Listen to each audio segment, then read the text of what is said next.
I'm here in beautiful and sunny Puerto Rico where Mini flew me down to test drive the brand new Mini. No, not this one. This is the original Mini. The new original Mini is the 4th generation. As you can tell, I've got all 4 generations right around me. Of course, the question is, how do you take an iconic design and make it new? That is the challenge, and that is something that is coming up next on the Fast Lane Car.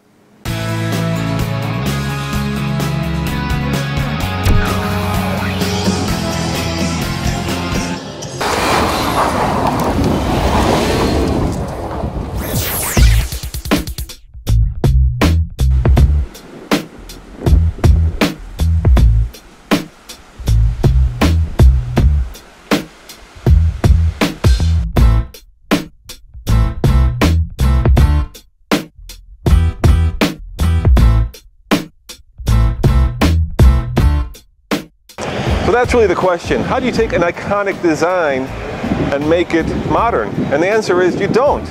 You tweak this, you tweak that. Maybe you take the front opening, make it a little wider, put on different tail lights, improve the interior, and of course, make it a little bit bigger. Because that is about all you can do and still keep a Mini without making it into a Maxi.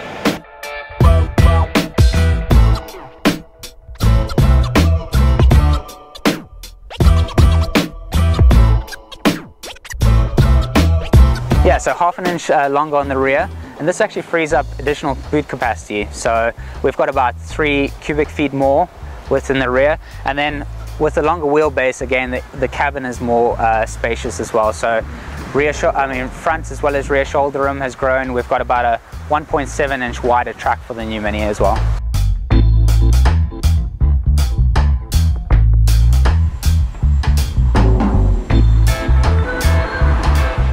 So while the Mini is bigger, let's see if that means more back seat room. I've not been in the back of the Mini yet.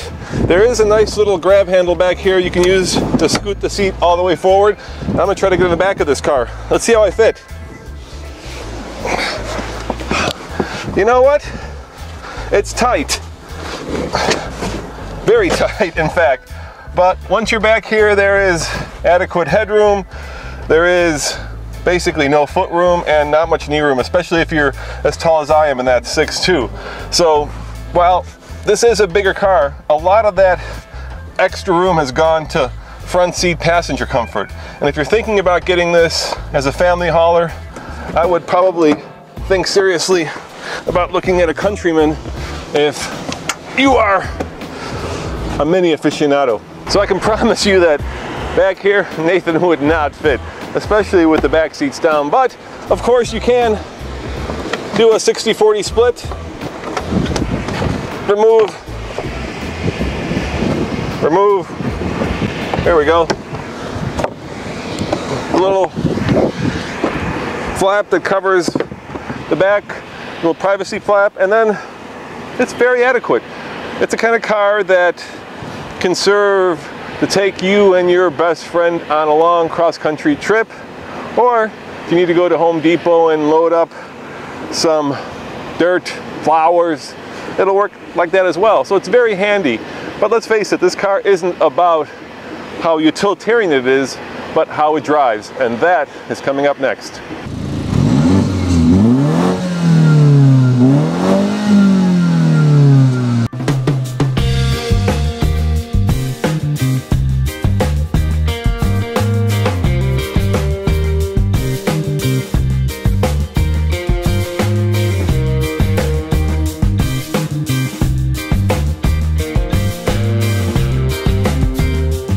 So how does the new Mini drive? Well, in one word, grown up.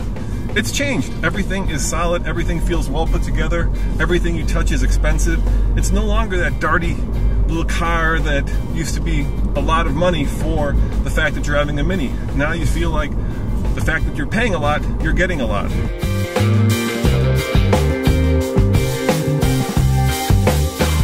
The suspension is compliant, yet it doesn't beat you up. The steering is direct. The car has kind of that classic German built out of one piece of metal feel. And the new turbocharger,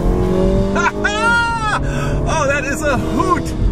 Not much turbo lag, a lot of power and torque, and just really a lot of fun to throw around in these corners. We've got the new BMW group developed engines, both for the Coupe as well as the Coupe S. What we're having a look at here is actually the Coupe S engine.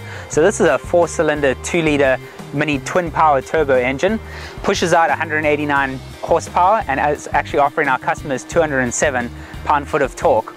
On our Coupe engine, we've also up on horsepower there, 134 horsepower and 162 Newton meters of torque.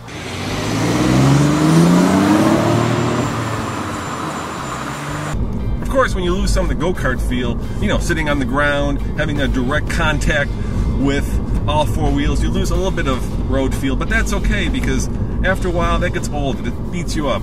So there is an overboost feature. Both engines are actually mini twin power turbo, so this means a combination of turbocharging technology with high pressure direct injection.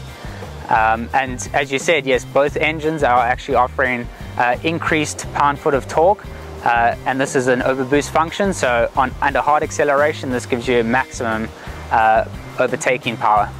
So you get a little bit more punch. It goes to 11 basically, right? Yeah. Like Spinal Tap, right? Yeah. When you need it, you get a little bit more. Exactly, 110%. 110%. Yeah. I think if I were to use one word to describe this car, it's grown up, and I think that's a good thing. You want a $35,000 car to feel expensive. You want it to feel like it's made of one piece of metal. You want it to feel like it'll last the test of time. And for my short drive here in Puerto Rico, Mini does feel like that.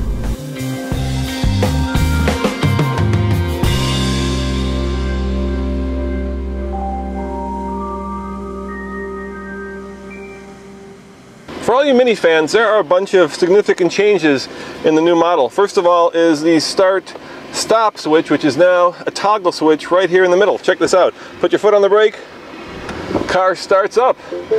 Also, you'll note immediately that the speedometer and tachometer have been moved from the center to in front of the driver. There is a new heads-up display, and perhaps most importantly, the window automatic up and down switches are now on the door instead of in the middle, and I know a lot of people had asked for that.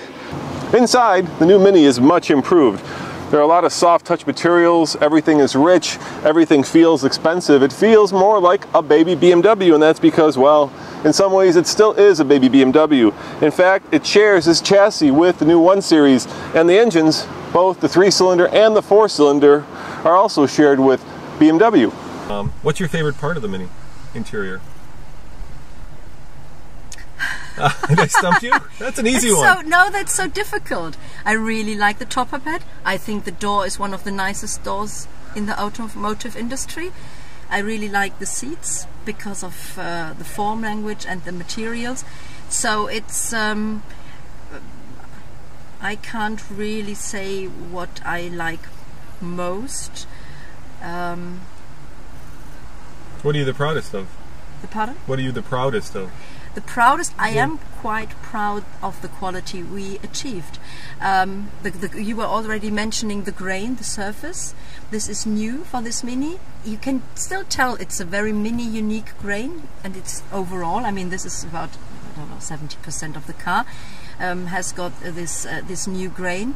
And it's very subtle, it's very nice, it's got this two-tone, so this is very, very well done, also in combination of the topper pad and the doors. And I'm also quite proud of all the different options you can gain. So this is a very unique interior we're in now.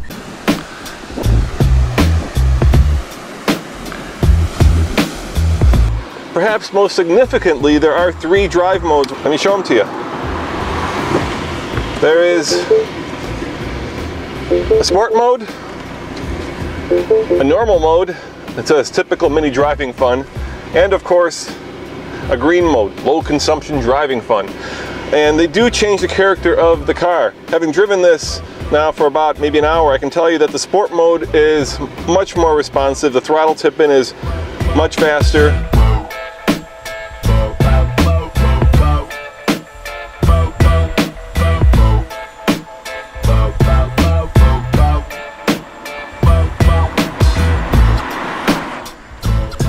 Got it in sport mode. Let's see how fast you'll do 0 to 60. I'm just flooring it. Here we go.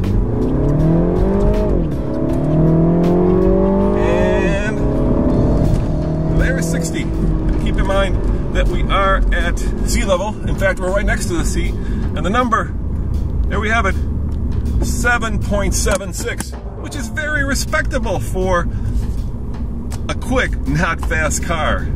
And I bet you if this was such an impromptu 0 to 60 run, we could get better than that. But it's real world testing, and now you know that this is a 7-second car when it comes to 0 to 60, which is plenty fast when merging onto highways.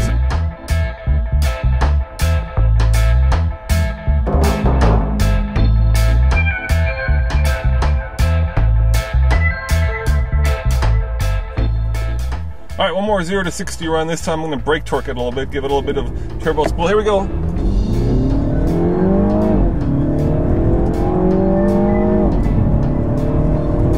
And there's 60. Yes, indeed. Check it out. 7.34. 7.34. That was just a little bit faster. So when we get it back to Colorado, we'll have a little bit more time, and we'll get a little bit more experience in how to best launch this Mini. But now we're down to 7.34 in sport mode and letting the car do all the shifting. By the way, it knocks off shifts pretty quickly. Did you hear that? That engine sounds really good.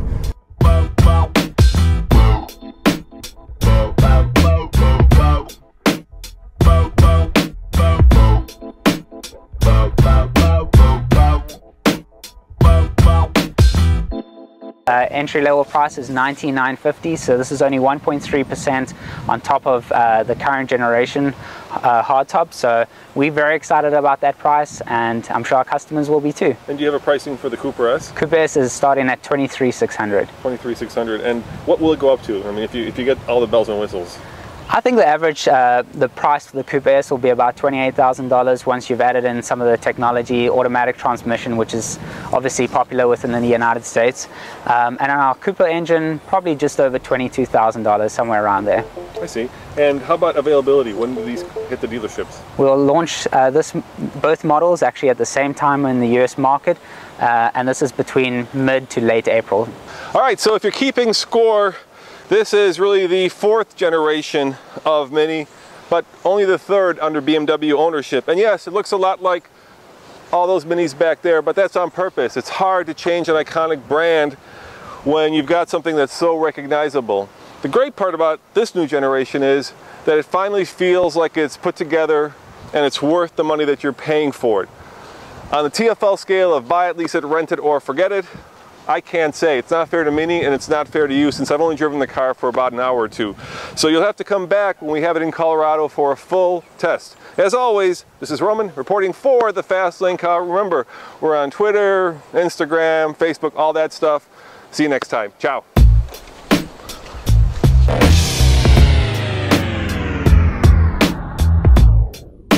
Alright guys, here's a little behind the scenes of what it's like to go on one of these drive programs with the car manufacturers. You can see all the cars are lined up.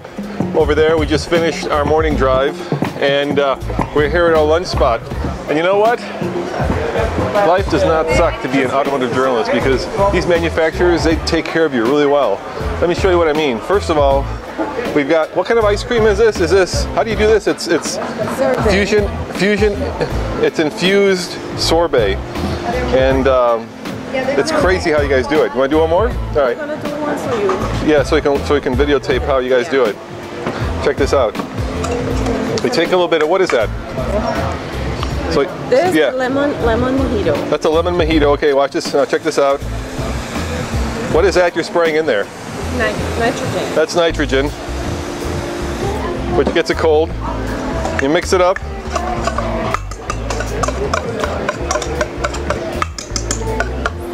And voila, it becomes dessert.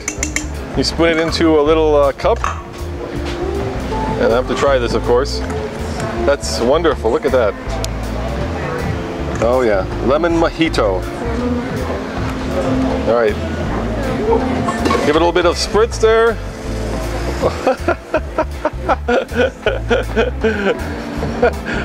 Thank you very much. And I love this little Mini on the beach here. Look at this. Look at the little details that these guys go through. And it runs real good. It runs, yeah? Let's see. Run it into the ice cream. Go in the back end. Well, thank you very much. Look at that. That's what I get to enjoy. So let's keep going. Here's a real beautiful part of this drive. Check this out. Secluded mini beach, and look how beautiful this ocean is. A little windy, of course, but look at this. Oh my gosh. It's okay. I'm on one of the international waves. Let me turn around so I can get out of the wind. I'm going to turn around for you here. Sorry if it's a little rough, but like I say, this is very impromptu. Here's my mojito ice cream. Look at that. Holy cannoli. Wow, I didn't know Puerto Rico was so beautiful. And by the way, right here, that is a British bulldog. It is not some other animal that you may be aware of. It is a bulldog, and it is the mascot of Mini because, of course, Mini is British. Except, of course, for the fact that most of the people here, at least on the Mini side, are Germans. Yeah, they are German because, of course, BMW now owns Mini, and so the engineering, I believe, is done in large part by the Germans. And here we go back out again. More food. Look at that. More food. More food. All you can do on these trips is eat. Here is a car and driver reporter, Aaron, talking to the engine engineer of the Mini. That's Aaron Robinson, of course, from Car and Driver. Here we have an interview going on behind the scenes, I think. Here we have a Mini.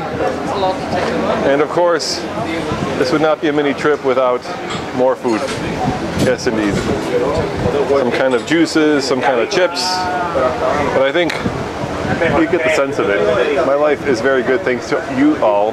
And I'm very grateful to be able to report on these new cars, and I'm very grateful to be able to do it because of you. And I'm gonna have my ice cream now. So a little behind the scenes of what it's like to be an automotive journalist.